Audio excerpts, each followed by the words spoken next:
Hello guys, welcome back to our channel. Episode ആരംഭിക്കുമ്പോൾ കാണിക്കുന്നത് നെല്ലിശ്ശേരിയാണ്. അങ്ങനെ സേതുമാധവനുമായി നെല്ലിശ്ശേരിയിലെത്തിയിരിക്കുകയാണ് ധനുഷും സന്ദീപും. തുടർന്ന് സച്ചി പറയുകയാണ്, അച്ഛൻ എന്താണ് ഈ കുഞ്ഞിൻ്റെ പേരിൽ ഇങ്ങനെ എല്ലാ ദോഷങ്ങളും കെട്ടിവെക്കുന്നതെന്ന് ഞങ്ങൾക്കറിയില്ല. ഫാക്ടറിയിലെ തീപിടുത്തവും സ്നേഹയുടെ ആഘോഷനും ഒന്നും തന്നെ ഈ കുഞ്ഞുമായിട്ട് ബന്ധമില്ലാത്തതാണ്. അച്ഛൻ എന്താണ് ഇപ്പോഴും അങ്ങനെ വിശ്വസിക്കുന്നതെന്ന് ഞങ്ങൾക്കറിയില്ല. എന്താണെങ്കിലും അച്ഛനില്ലാതെ ഈ ചടങ്ങ് നടത്താൻ താൻ ഒരിക്കലും ഒരുക്കമല്ലെന്ന അർച്ചന പറഞ്ഞിരിക്കുന്നത്. ഇനിയെല്ലാം അച്ഛന്റെ തീരുമാനം പോലെ നടക്കട്ടെ എന്ന് സച്ചി പറയുമ്പോൾ മുറിയിലേക്ക് പോകാൻ ഒരുങ്ങുകയാണ് സേതു. ഇത് കാണുന്ന കമല പറയുകയാണ്, സേതുവേട്ടൻ ഒരു കാര്യം കൂടി ആലോചിക്കണം. ഇവര് എത്ര കാത്തിരുന്ന് കിട്ടിയ കുഞ്ഞായത്. ആ കുഞ്ഞിന്റെ മേൽ നമ്മൾ എങ്ങനെ ഇങ്ങനെ ജാതകദോഷമെല്ലാം കെട്ടിവെക്കുന്നത്?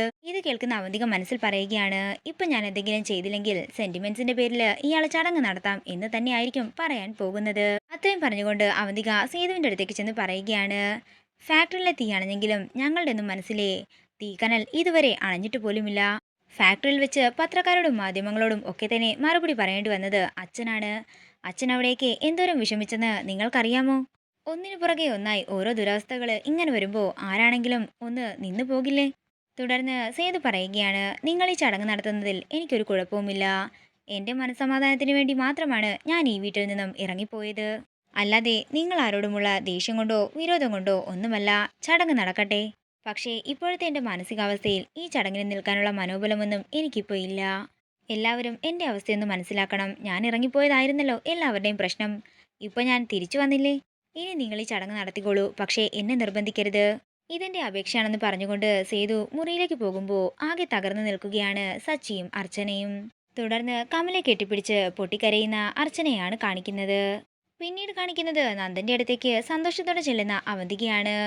ഇതിന് മാത്രം സന്തോഷം ഞാൻ ഇതുവരെ അനുഭവിച്ചിട്ട് പോലുമില്ല.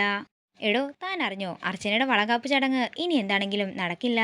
അതിൽ പങ്കെടുക്കാൻ പറ്റില്ലെന്നേ സേതുമാധവൻ നല്ല ക്രിസ്റ്റൽ ക്ലിയർ ആയിട്ട് തന്നെ പറഞ്ഞിട്ടുണ്ട്. അത് കേട്ട് കണ്ണു തള്ളി നിൽക്കുന്ന സച്ചിയും അർച്ചനയും ഒന്ന് കാണേണ്ടതായിരുന്നു. ഇതൊക്കെ കേൾക്കുന്ന നന്ദന്റെ കണ്ണ് നിറയുമ്പോൾ അവന്തിക പറയുകയാണ്, നിങ്ങളുടെ കണ്ണ് നിറഞ്ഞല്ലോ. അവളുടെ വളകാപ്പ് ചടങ്ങ് നടക്കാത്തതിന്റെ വിഷമം നിങ്ങൾക്കാണല്ലോ. കണ്ണും വായും തുറക്കാൻ പറ്റാത്ത നിങ്ങൾ ഇതൊക്കെ എന്ത് ചെയ്യാനാ? അതേസമയം അവന്തികയ്ക്ക് മൂർത്തിയുടെ ഫോൺ കോൾ വരികയാണ്. ഞാൻ എന്തെങ്കിലും ചെയ്യണോ എന്ന് മൂർത്തി ചോദിക്കുമ്പോൾ വേണ്ടെന്നും എന്തെങ്കിലും ഉണ്ടെങ്കിൽ ഞാൻ വിളിക്കാമെന്നും അവന്തിക പറയുന്നു.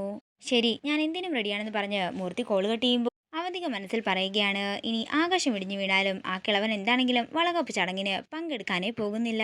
അങ്ങനെ അവന്തിക പോയതിനു ശേഷം വിഷമത്തോടെ കിടക്കുന്ന നന്ദനെയാണ് കാണിക്കുന്നത്. പിന്നീട് കാണിക്കുന്നത് അർച്ചനയാണ്. കരഞ്ഞുകൊണ്ട് നിൽക്കുന്ന അർച്ചനയെ നോക്കി സന്ദീപ് പറയും, ഏട്ടത്തി, നമുക്ക് എന്താണെങ്കിലും വളകാപ്പ് ചടങ്ങ് നടത്താം. സച്ചിയും കമലയും ഇത് തന്നെ പറയുമ്പോൾ അർച്ചന പറയുകയാണ്, വേണ്ട, ഒരു ചടങ്ങ് നടത്തണ്ട എന്ന് പറഞ്ഞ് വിഷമത്തോടെ അർച്ചന മുറിയിലേക്ക് പോകുന്നു. പിന്നീട് കാണിക്കുന്നത് ഒരു കാറിന്റെ ശബ്ദം കേട്ടുകൊണ്ട് പുറത്തേക്ക് ഇറങ്ങി ചെല്ലുന്ന സച്ചിയാണ്. അതേസമയം കാറിൽ നിന്നും ഇറങ്ങി വരുന്നത് അർച്ചനയ്ക്കുള്ള വളകാപ്പിന്റെ സമ്മാനവുമായിട്ട് ലച്ചു ആയിരുന്നു.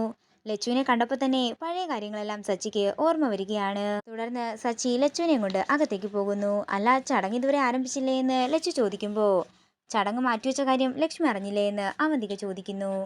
അങ്ങനെ മാറ്റിവെക്കാൻ പറ്റുന്ന ചടങ്ങാണോ വളകാപ്പ് ചടങ്ങെന്ന് ലച്ചു ചോദിക്കുമ്പോൾ അവന്തിക പറയുകയാണ്, അതിന് അച്ഛൻ പിണങ്ങിപ്പോയി. അച്ഛൻ ഈ ചടങ്ങിൽ പങ്കെടുക്കാൻ താല്പര്യമില്ലെന്നാ പറഞ്ഞത്. പിന്നെ ഈ ചടങ്ങ് എങ്ങനെ നടത്താനാ? ചേച്ചി വാ, കാര്യങ്ങളെല്ലാം ഞാൻ പറഞ്ഞു തരാം. അർച്ചനയുടെ തിരുത്ത് ഞാൻ കൊണ്ടുപോകാമെന്ന് അനഘ പറയുമ്പോൾ സച്ചിയുടെ കയ്യിലേക്ക് ഗിഫ്റ്റ് കൊടുക്കുകയാണ് ലച്ചു.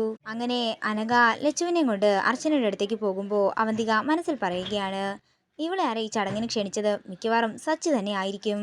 പിന്നീട് കാണിക്കുന്നത് വിഷമത്തോടെ മുറിയിലിരിക്കുന്ന അർച്ചനയാണ്. അതേസമയം കഥകൾ തട്ടിക്കൊണ്ട് അനഘ പറയുകയാണ്, ദേ ഏട്ടത്തിയെ കാണാനായിട്ട് ഒരു ഗസ്റ്റ് ഉണ്ട്. കഥക് തുറക്കുന്ന അർച്ചന ലച്ചുവിനെ കണ്ട് ഞെട്ടലോടെ നിൽക്കുന്നതാണ് കാണിക്കുന്നത്. തുടർന്ന് അർച്ചന അമ്പരപ്പോടെ നോക്കുന്നത് കാണുമ്പോൾ ലച്ചു പറയുകയാണ്, എന്താ എന്നെ ഇങ്ങനെ നോക്കുന്നത്? താഴെ ഒരാളും ഇങ്ങനെ തന്നെ നോക്കി നിൽപ്പുണ്ടായിരുന്നു. നിങ്ങൾ രണ്ടുപേരും എന്നെ ഇവിടെ പ്രതീക്ഷിച്ചില്ലല്ലേ? അല്ല, ചടങ്ങിന്റെ കാര്യമൊക്കെ എങ്ങനെ അറിഞ്ഞെന്ന് അർച്ചന ചോദിക്കുമ്പോൾ അതൊക്കെ അറിഞ്ഞെന്നും സത്യത്തിൽ ഇവിടെ എന്താ ഉണ്ടായതെന്നും ലച്ചു ചോദിക്കുന്നു. പറയാമെന്ന് പറഞ്ഞുകൊണ്ട് ലച്ചുവിന്റെ അടുത്തിരിക്കുന്ന അർച്ചനയെ കാണിച്ചുകൊണ്ട് ഇന്നത്തെ എപ്പിസോഡ് ഇവിടെ തീരുകയാണ്. വീഡിയോ ഇഷ്ടമായെങ്കിൽ മറക്കാതെ ലൈക്ക് ചെയ്യുക, ഷെയർ ചെയ്യുക, കമന്റ് ചെയ്യുക. കൂടുതൽ സീരിയൽ അപ്ഡേറ്റ്സിനായി മറക്കാതെ സബ്സ്ക്രൈബ് ചെയ്യുക.